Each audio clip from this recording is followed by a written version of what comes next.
Welcome back to the Junkyard Dogcast. I'm Kip Adams, and once again, it went exactly like we all expected, right? Georgia is in a four-quarter slugfest against South Carolina in the SEC opener. Went into halftime trailing by double digits. Woke up and dominated the second half to win its 20th straight game, 24-14 over the Gamecocks. Let's just be honest here. This was an ugly, ugly game, especially in that first half.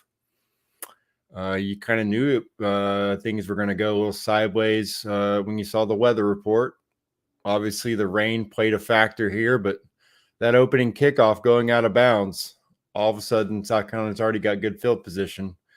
And you got to give credit to Spencer Rattler. I mean, that's right out the gate. Spencer Rattler, a guy who, again, was known for, not making the best decisions whenever, the pass rush is in his face. I think that first half, I mean, he went out there and carved Georgia up. There's no other way to put it. He was surgical out there.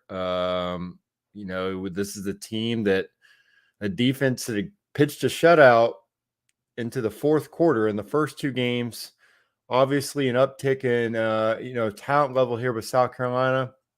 But that first half, Spencer was 16 of 18 for 152 yards and a touchdown. So again, Georgia was not getting pressure at all. They were rushing three a lot of times, and then they get a big play there in that first half. And what do they call up on? Was a 3rd and 15, 3rd and 17? They sent 5 in a situation where you didn't need to have a tackle for a loss or a play in the backfield. You had a chance to hold them to a field goal there and open the game. And credit to South Carolina. They won that chess match with that screenplay and dialed up a beauty of a play and scored a touchdown there. But Spencer Rattler was, he was hitting on all cylinders there in the first half. So, again, looking forward to later this year hearing the leaked audio of Kirby Smart in the locker room at halftime of this game, because that there were words said there in that locker room, because when Georgia came out in the third quarter, it was a different football team. And that if you could just bottle up the third quarter of Georgia football, I don't think anyone would have any negative thoughts right now. Every Georgia fan would be on cloud 9 saying, we're back. This is the Georgia that we knew.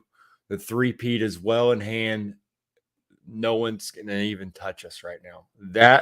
That quarter of football is whenever you saw the team wake up and play to their talent level. Again, I think you have to think about a lot of factors here in this game. I'm not trying to sugarcoat this. There are some question marks with this Georgia football team still. And there's still questions with this offense. But you saw what you can have offensively when you have Carson Beck pushing the ball down the field, using the talent they have in Dominic Lovett and Ra Thomas, Brock Bowers, obviously, and Marcus Roseman. When they're pushing the ball downfield, it opens up the interior run game and the run game in general. And offensively, Carson Beck again in the first half, it looked timid out there. A lot of checkdowns, not pushing the ball down the field. And South Carolina loaded the box. They said, okay, we're not afraid of you. You're not going to push the ball down the field. Thank you for making it easy on us. And then in that third quarter, when they started being aggressive out there, it was a different Georgia offense. And you have to also take in consideration the fact that Georgia's most talented offensive lineman, Marius Mims, goes down at the right tackle there. That's a huge injury right there. And, we'll have to figure it out. He was back out there in crutches, that right knee, I believe. That was a big hit for Georgia. They moved Xavier Truss to right tackle, put in Dylan Fairchild at left guard. To be honest with you, Xavier Truss looked a little bit more comfortable there at right tackle than at left guard. I don't know if it's a better fit for him, but still, a better play from him. But still, that was a big injury for Georgia, and so you have to take that into consideration. But also, that again, that third quarter kind of showcased what this Georgia team can do. You really needed that. You flipped the script on the Gamecocks there. You woke up, and Georgia was able to take the lead, scored 2 touchdowns, held South Carolina to 32 yards of offense. So I think, again, also looking at on defense, early on, attacking Dalen Everett there. I said during the week, the matchup I was wanting to see was who can cover Xavier Legette, and honestly, I don't think we have the answer there now. I still think no one. He's 6'3", 230 pounds, and he is a physical pass catcher out there. So I know that, Dalen Everett was asked to cover him a lot and lost a couple battles out there, but credit to South Carolina. They had a good game plan. Omega Blake as well, 6'2" pass catcher. A big injury for them, losing Antoine Wells there right after he scored a touchdown. Hopefully he's able to get back out there for South Carolina this year. But again, that offense was humming in the first half. They made some adjustments out there, and guess what? You started to pressure Spencer Rattler, and you're able to get some stops. And even whenever they were pressuring him in the second half, credit to Spencer Rattler for until the very end of the game, he was still making play after play. When they thought they had him, and he had good coverage, still several good plays from him. But I think right now you have to look and see the adjustments he made and take that into next week against UAB and know that, again, you might not be able to just rush 3 all year and be able to get away with it sometimes, especially if they go max protect. But I think that there are some question marks here with this team. You're going to have to make sure that you're putting Carson Beck in a situation where he is confident and he's able to attack a defense versus him having to check the ball down and make the shorter throws, because I just think it opened everything up. And on the plus side, again, getting Daijun Edwards back, you could tell the difference when he was in the backfield. 20 carries for 118 yards and a touchdown. Just looked really, really comfortable back there. The instincts, he was making guys miss. Very impressive game out there for Daijun Edwards and as well as Dylan Bell. The numbers won't show it as far as him running the ball, but still looks good out there. Georgia knows they have a couple of guys out there that can make guys miss in the open field.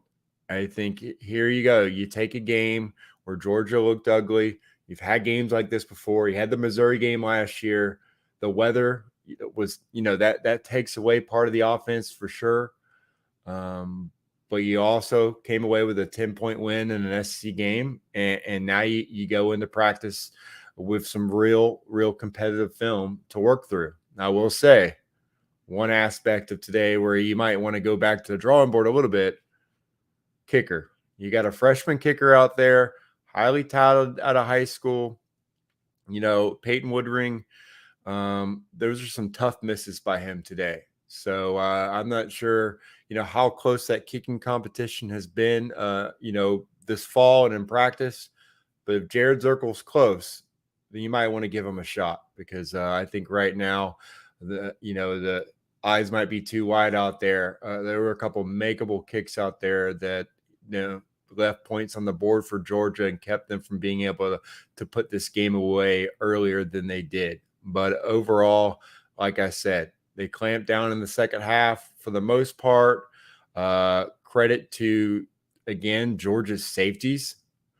We're going to talk about Malachi Starks and for as long as his tenure is at Georgia, which right now is probably slightly less than 2 seasons now. With he looks like a 3-out type of player. a great game from him, multiple plays on the ball. But again, there was some outstanding DB play from other guys as well. Tyke Smith, big play by him, multiple big plays as far as him just coming up, attacking the football. Kamari Lassiter, outstanding plays in the football and coverage as well. And Dan Jackson, his first career interception was last year against South Carolina. He gets his second interception against South Carolina. The guy needs to, be out there next season in this game and play as many snaps as possible, because he steps up when you're playing the Gamecocks. So good play by those guys overall. Again, Dalen Everett tested a lot. Young player, growing pains. You're going to have that. He'll be better for it. Smile Munden, another solid game from him, flying to the football. Different looks from that defensive front to try to find some guys that could get pressure. Michael Williams, the stat sheet, I don't know what his stats are, but he was a menace back there. He was in the second half. He was in Spencer Rattler's face multiple times, making an impact there. Low key, very strong game from Chaz Chambliss as well, setting the edge. He had some pressures as well. There are some positives you can take from a game that was closer than anyone thought it would be. There were some mistakes in that first half, whether it's play calling, whether it's Carson Beck's decision making out there. There were things that were not working offensively. There's no reason for you to only score 3 points in the first half. No reason to sugarcoat that. They got to get better there, and they got to figure out where those adjustments need to be made. I think it's, again, you're going to have to push the ball down the field more. You can't just dink and dunk 5 yards and expect your guys to break multiple tackles at the line of scrimmage over and over again and really push the ball down the field. But again, you got a 10-point win. You are still undefeated on the year. There's a lot of ugly football being played out there by multiple teams right now in the SEC. You take that win, you move on. We'll be talking more about this next week on the Junkyard Dogcast. For this edition, I'm Kip Adams. You guys have a great weekend. Stay dry out there.